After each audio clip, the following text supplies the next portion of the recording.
పరిశుద్ధ లేఖన భాగము నుంచి దానియేలు గ్రంథము 6వ అధ్యాయము 10వ వచనాన్ని చదువుకున్నాం. ఇట్టి శాసనములు సంతకము చేయబడినని దానియేలు తెలుసుకునెను. అతడు తన ఇంటికి వెళ్ళి యథాప్రకారము అనుదినము ముమ్మారు మోకాళ్ళుని తన ఇంటి పైగది కిటికీలు యెరూషలేము తట్టుకు తెరవబడి ఉండగా తను దేవునికి ప్రార్థన చేయొచ్చు ఆయన్ని స్తుతించు వచ్చాను. ప్రార్థన చేద్దాం. మహాగణుడ, మహోన్నతుడా, జీవగల తండ్రి, జీవాధిపతిని కొందనాలు, స్తోత్రాలు, సహాయం చేసి నడిపించండి నాయన.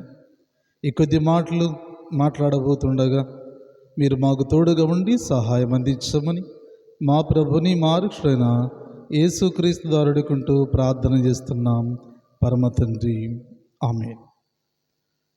క్రీస్తునందు ప్రియమైనటువంటి దేవుని బిడ్డలారా, యేసుక్రీస్తు నామమున మీ అందరికీ ఈ ఉదయకాలపు శుభాలు తెలియచేస్తున్నాం.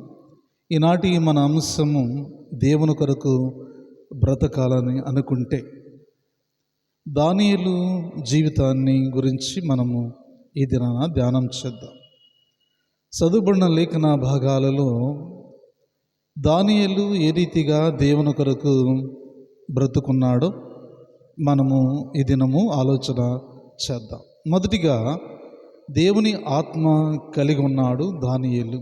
దానియేలు గ్రంథము 5వ అధ్యాయము 11వ వచనం. రెండవదిగా ప్రార్థనా జీవితము కలిగి ఉన్నాడు. దానియేలు గ్రంథము 6వ అధ్యాయము 10వ వచనములో చివరి భాగాన్ని మనము చదివినప్పుడు అతడు తన ఇంటికి వెళ్ళి యథాప్రకారముగా అనుదినము ముమ్మారు మోకాళ్ళుని తన ఇంటి పైగది కిటికీని యెరూషలేము తట్టుకు తెరవబడి ఉండగా తన దేవునికి ప్రార్థన చేయొచ్చు ఆయన్ను స్తుతించు వచ్చాను. రాజు శాసనాన్ని కూడా లెక్క చేయకుండా దేవుని సన్నిధానములో ఆయన దానియేలు ప్రార్థన చేయటం అనేది ప్రార్థన జీవితము కలిగినటువంటి దానియేలుగా మనము చూస్తూ ఉన్నాం. మూడవదిగా దానియేలు గ్రంథము 6వ అధ్యాయము 10వ వచనంలో దేవుణ్ణి స్తుతించేవారుగా ఆయన ఉన్నాడు.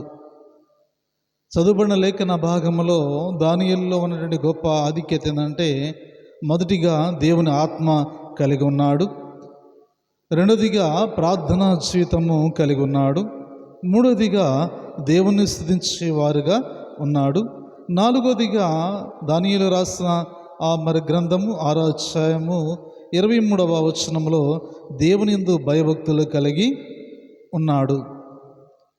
ఏడవదిగా మనం చూస్తున్నప్పుడు ఉపవాసం ఉన్నాడు. దానియేలు ఉపవాసం ఉండి ప్రార్థన చేయటం అనేది ప్రారంభం చేశాడు. దానియేలు గ్రంథం 9వ అధ్యాయము 3వ వచనాన్ని చదువుకున్నప్పుడు ఒక చక్కని మాట అక్కడ వ్రాయబడినట్టుగా మనం చూస్తూ ఉన్నాం.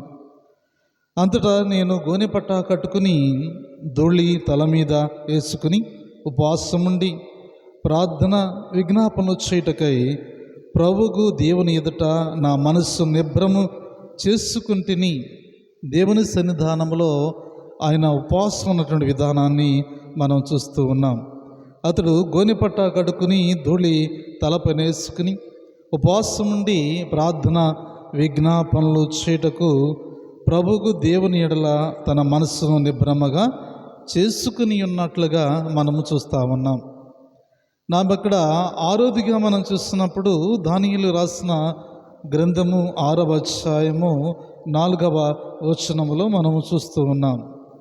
6వ అధ్యాయం 4వ వచనములో అన్నాడు, అందుకు ఆయన ప్రధానులను అధిపతులను రాజ్యపాలన విషయంలో దానియేలు మీద ఏదైనా ఒక నింద మోపవలని ఉండి తగిన హేతువును కనిపెట్టుచు ఉండేది. కానీ దానియేలు నమ్మకస్తుడై ఏ నేరమైనను ఏ తప్పిదమైనను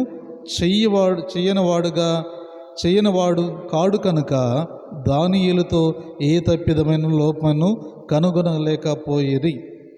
చూడు, దానియేలులో ఒక తప్పిదము మరి దొరికిద్దేమని ఆలోచన చేశారు, కానీ దానియేలులో తప్పిదము లేనివాడుగా ఉన్నట్లుగా మనం చూస్తున్నాం. చివరిగా దానియేలు జీవితం ఎలా ఉంటే మన జీవితము ద్వారా దేవుని నామము ఘనపరిచేవారుగా ఉండాలి. దానియేలు దేవుని కొరకు బ్రతికాడు. మొదటిగా ఆయన ఎలాగూ బ్రతికాడు అనేది మనం చూస్తే దేవుని ఆత్మ కలిగి ఉన్నాడు, ప్రార్థనా జీవితము కలిగి ఉన్నాడు, దేవుని స్తుతించేవాడుగా ఉన్నాడు, దేవుని భయభక్తులు కలిగే వాడిగా ఉన్నాడు, ఉపవాసం ఉండి ప్రార్థన చేశాడు, తప్పిదము లేనివాడుగా ఉన్నాడు.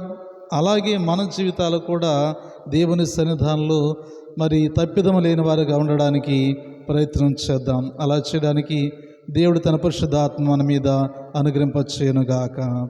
ఆమేన్.